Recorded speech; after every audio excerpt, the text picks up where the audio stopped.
Olá! É normal todo idoso sentir dor?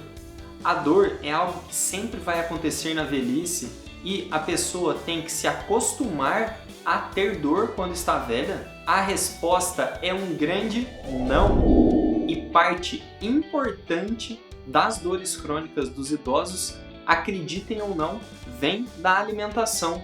Sim, a comida que você come pode estar aumentando a sua dor no seu joelho ou na sua coluna. Eu vou explicar nesse vídeo por que as dores acontecem com mais frequência nos idosos e como é possível reduzir essas dores com alimentação e, além disso, outras 5 dicas, inclusive em relação a medicamentos e dores crônicas. Fiquem comigo até o fim desse vídeo. Para entender melhor sobre dor, eu vou contar a história de uma paciente, a dona Lucana, de 65 anos, que trabalhou dos 12 aos 35 anos na zona rural e lá ela fazia todo tipo de serviço pesado. Montava cercas, laçava gado, tirava leite das vacas, trabalhava muito com suas mãos e com seu corpo. Aos 35 anos, dona Lucana veio para a cidade e a partir disso começou a engordar de maneira progressiva. Alguns meses atrás, antes de começar o acompanhamento, ela tinha 1,60 m e 85 kg. No seu café da manhã, ela comia pão, margarina, leite com café e 2 colheres de sopa de açúcar refinado. O seu almoço tem arroz branco refogado com bastante óleo e cebola, porque ela não gosta de comida seca. Também frituras como bife, linguiça, salsicha, frango, mandioca.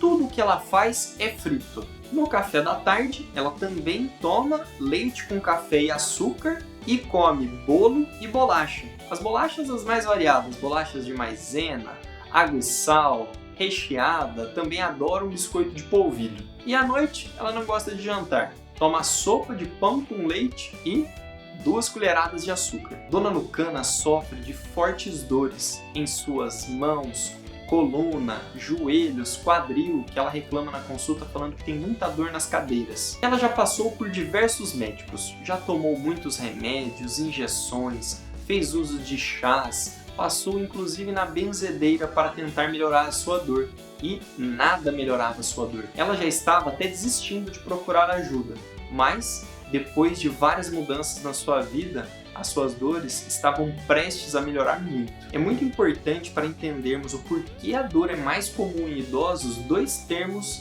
na geriatria: a senilidade e a senescência. A senescência é um processo biológico natural de envelhecimento, que não tem relação com doenças. Por exemplo, rugas e cabelos brancos não são doenças, são parte do processo natural de envelhecimento.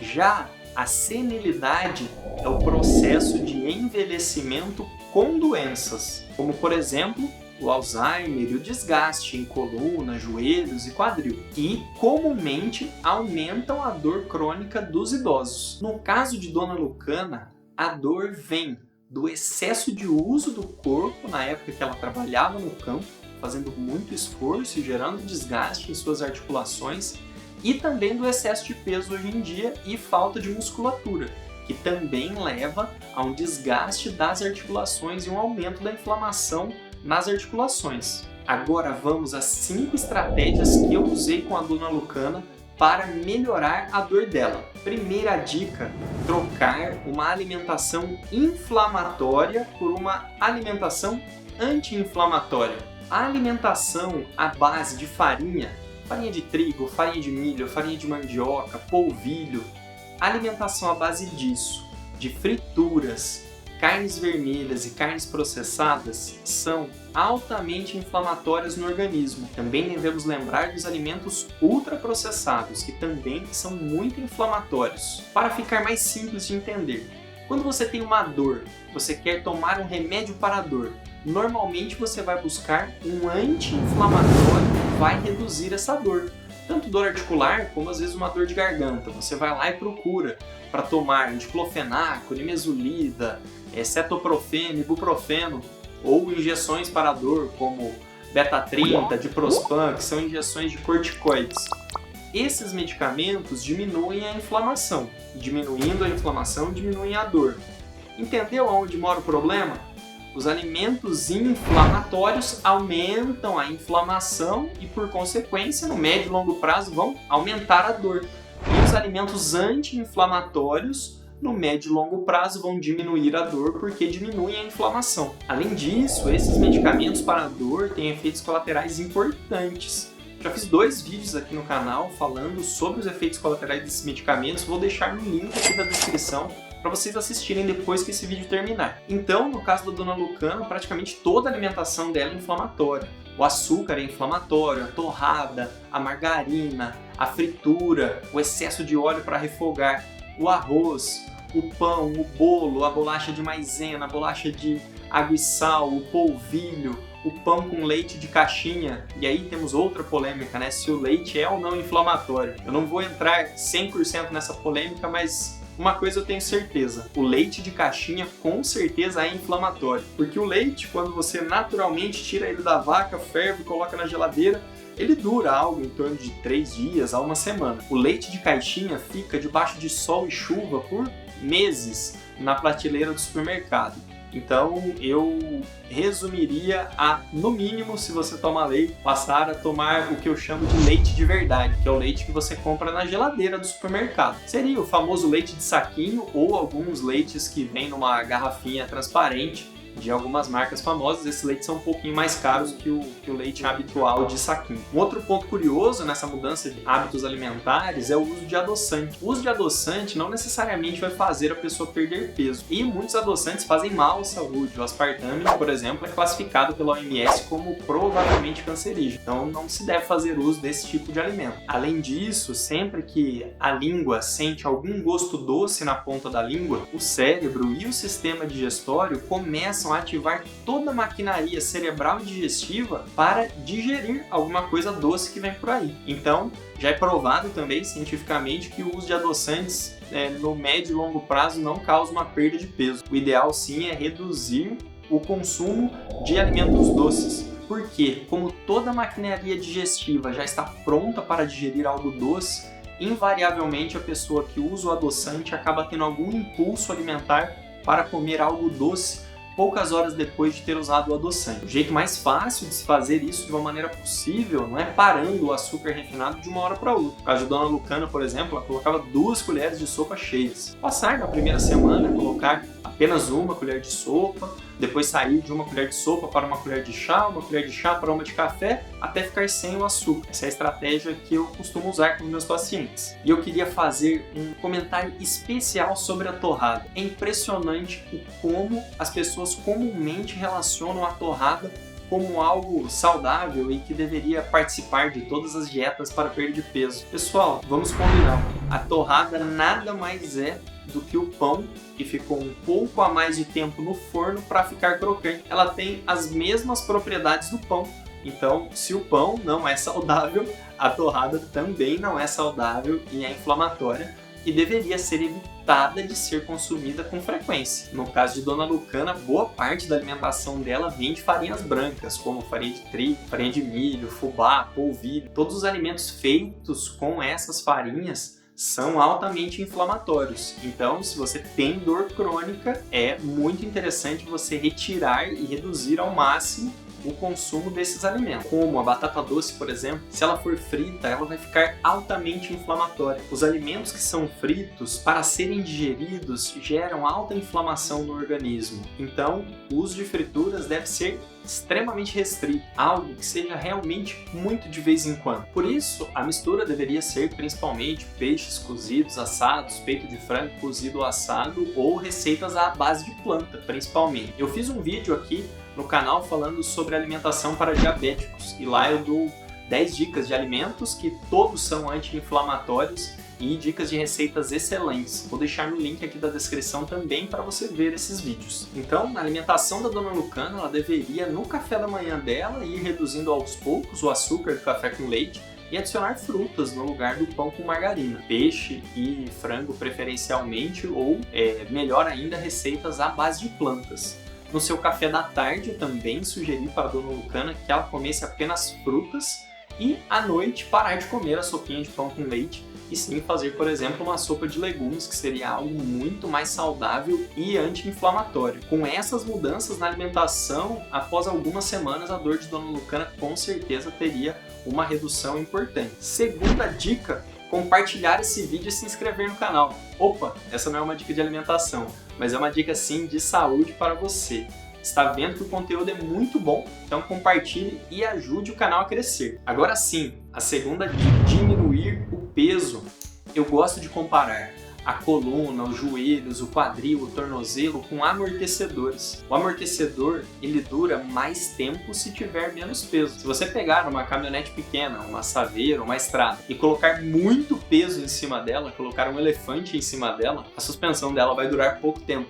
Mas se você carregar, por exemplo, papéis higiênicos apenas em cima delas, os amortecedores vão durar muito tempo. Então é importantíssimo perder peso, porque esses alimentos, em sua maioria, já são de baixa caloria. Terceira dica: realizar atividade física. Depois de uma atividade física, o corpo produz uma cascata, uma imensidão de substâncias anti-inflamatórias para regenerar os músculos e articulações que estavam presentes nesse processo de atividade física. Então, com isso, se você está com uma dor no dedão, por exemplo, da mão, e faz uma caminhada de meia hora, muito provavelmente depois dessa caminhada de meia hora, você já vai ter uma dor menor no dedão da mão, que não teve nenhuma relação com a atividade física, justamente por conta da produção de anti-inflamatórios naturais pelo nosso corpo durante a atividade física. Então, ela é essencial para isso. Outro ponto importante, por exemplo, a dor de joelho ou de quadril, ou mesmo de coluna. Se você tem a musculatura ao redor da articulação fortalecida, essa musculatura fortalecida impede que a articulação se desgaste mais. Por exemplo, o joelho. Se o joelho da pessoa é fraco e a musculatura também é fraca, o joelho, ao invés de fazer o movimento comum de abrir e fechar, ele também vai fazer os movimentos de rotação ao abrir e laterais. Esses movimentos laterais e de rotação geram o que eu chamo de efeito ralador de queijo. Esse efeito ralador de queijo basicamente rala as articulações, e isso de ralar a cartilagem das articulações causa muita dor. Então, o fortalecimento das articulações que tem mais dor, num primeiro momento, vão ter um pouco mais de dor, porque a atividade física vai levar a um desgaste inicial dessa articulação, mas no médio e longo prazo a pessoa com certeza vai ter menos dor nessa articulação. O exemplo que eu gosto de usar para isso é como se você imaginasse duas bicicletas iguais, antigas e enferrujadas. E nas duas eu passei um pouquinho de óleo e organizei um pouco essas bicicletas. Uma delas voltou a ficar guardada e a outra passou a andar todos os dias por 15 minutos. Depois de 6 meses, qual bicicleta vai estar andando melhor? A que ficou parada fazendo repouso ou a que se manteve ativa e foi usada todos os dias por 15 minutos? Acho que a resposta é fácil, né? A bicicleta que foi utilizada vai estar muito melhor depois de 6 meses. E o mesmo se aplica às articulações do nosso corpo. Se você tem dor, você não deve fazer repouso, você deve fazer uma atividade física dentro do seu limite e, de preferência, orientado por um profissional de educação física ou fisioterapia. Quarta dica para a melhora da dor: terapias específicas para a dor. A fisioterapia é uma grande aliada no controle de dor. Eu não estou falando daquela fisioterapia que você vai lá, coloca aquele aparelho de choquinho, a luzinha vermelha. Esse não é o tipo de fisioterapia que realmente vai melhorar a sua dor. Eu estou falando do fisioterapeuta realmente estar com você nisso, nesse processo, te orientar exercícios e atividades específicas para a dor. Outras terapias como acupuntura, RPG, liberação miofacial, hidroterapia, pilates e terapia por ondas de choque. Existem várias terapias que ajudam muito nas dores. Eu mesmo tenho uma hernia de disco entre L4 e L5 e sofri bastante nessas crises. E o que me resolveu essas crises, eu estou há 8 meses sem dor por conta disso, foi que eu comecei a fazer RPG uma vez por semana. Então é importante que você escolha uma terapia que realmente faça sentido na melhora da sua dor. Quinta dica: a prática de yoga, exercícios de respiração e meditação. Essas práticas reduzem a ativação do sistema nervoso simpático. O sistema nervoso simpático é responsável por aqueles gatilhos de lutar ou fugir, que no médio e longo prazo aumentam a quantidade de adrenalina e cortisol no sangue, levando ao aumento da dor crônica. Além disso, essas atividades também aumentam o tônus do sistema nervoso parasimpático, que é o contrário do sistema simpático, é o sistema de resposta ao relaxamento, que vai melhorar as suas noites de sono e o seu intestino, por exemplo. Melhorando as suas noites de sono, você vai ter um relaxamento muscular melhor e vai ter menos dores por conta desse relaxamento muscular melhor. A meditação é algo que eu gosto muito de fazer e a prática do yoga. Eu vou deixar aqui no link da descrição também o site do Instituto Visão Futuro, que foi onde eu aprendi essas técnicas de meditação. Sexta dica para resolver a dor crônica: remédios. E essa com certeza é a dica mais procurada por todos. Porque, como eu sempre digo aqui no consultório, é muito mais fácil tomar um comprimido do que tomar uma atitude. E é muito mais prático também, né? Para o médico, você simplesmente só receita ali. É muito mais rápido do que você orientar as terapias, a necessidade de mudança de alimentação e de atividade física na dor crônica. Os medicamentos podem e devem ser utilizados na dor crônica, mas com muito cuidado, com muita cautela e sempre associados às mudanças de estilo de vida. Porque sem as mudanças de estilo de vida, você com certeza vai continuar com dor e também com os efeitos colaterais dos remédios. E quais são os remédios que nós usamos no tratamento de dor crônica? Os remédios mais usados para o tratamento de dor crônica são os anti-inflamatórios e os corticoides, ambos com muitos efeitos colaterais se utilizados no longo prazo. No curto prazo costumam ser bem tolerados, mas no longo prazo eles têm efeitos colaterais terríveis, como os efeitos colaterais dos corticoides, por exemplo, vão como diabetes, hipertensão, osteoporose, fraturas, e os efeitos dos anti-inflamatórios também, aumento de pressão alta, lesões renais, cirrose hepática, uma lesão do fígado por conta do uso excessivo de anti-inflamatórios, úlceras gástricas, sangramento gastrointestinal, gastrite. Então, o uso de longo prazo desses medicamentos não é muito adequado. O uso de relaxantes musculares em idosos também não é adequado, porque eles têm alto efeito anticolinérgico e aumentam o risco de quedas, fraturas, também alteram um pouco a memória e prendem um pouco o intestino. Então, o ideal para relaxar a musculatura é ter uma noite de sono melhor e fazer alguma terapia que solte a musculatura, como acupuntura, liberação miofacial. No caso de dores iniciais, é sempre mais indicado se usar principalmente a dipirona e também pode ser usado paracetamol, mas sempre associados às outras terapias. Em dores do tipo formigamento, queimação, choques e pontadas, o uso de alguns medicamentos que chamamos de adjuvantes, como a duloxetina e pregabalina, podem ajudar muito. Outros medicamentos, como gabapentina, nortriptilina, amitriptilina, também podem ajudar nesse tipo de dor, mas eles têm um pouco mais de efeitos colaterais em idosos. Normalmente preferimos a duloxetina e a pregabalina. E mesmo esses dois medicamentos também têm efeitos colaterais e algumas pessoas não toleram o uso deles. Mas em casos de neuralgia do trigêmeo, herpes zoster, neuralgia pós-herpética, dores de coluna, formigamentos nas pernas por conta de diabetes, são medicamentos que costumam ajudar bastante. Em casos de dores crônicas, naquele momento que o paciente apresenta uma crise de dor aguda no meio da dor crônica, também podemos fazer uso de opioides, como codeína, tramadol, oxicodona e morfina. Mas temos que tomar cuidado com o uso desses medicamentos, porque aí podemos trocar um problema por outro. Trocar o problema da dor pelo problema da dependência química. Eu sei, estudei muito a escala analgésica de dor, e aos 5, 6 anos atrás tinha até uma forte campanha na medicina pedindo para que os médicos prescrevessem mais opioides e que isso fosse realmente usado, principalmente a partir de dor já moderada. Eu tenho certeza que essa campanha foi uma das grandes responsáveis pelo boom de casos de viciados em opioides que tivemos nos Estados Unidos.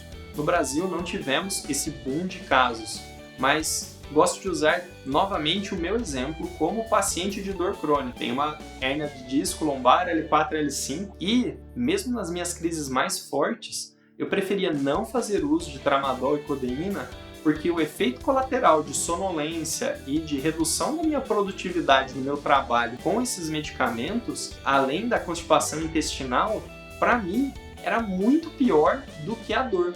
Então, mas eu não rejeito o uso desses medicamentos. Também já sofri 2 vezes de crises de cólicas renais. Nessas 2 crises de cólicas renais, o santo remédio que tirou a minha dor, que estava insuportável naqueles momentos, foi o tramadol, foi um opioide.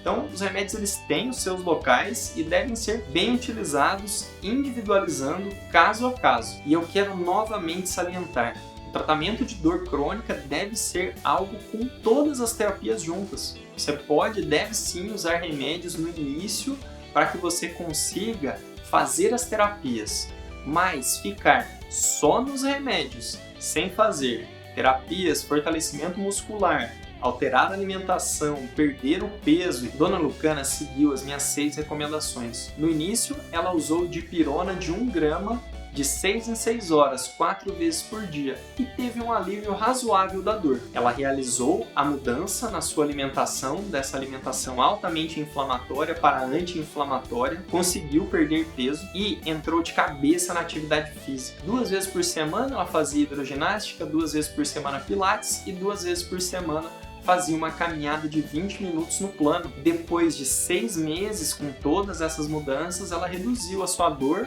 de uma dor que ela dava uma nota de 7 em 10 para uma dor 2 em 10. E hoje ela é muito mais ativa e saudável. E eu falo para você agora assistir o meu vídeo em que eu falo sobre os 10 alimentos para diabéticos, que basicamente são alimentos anti-inflamatórios.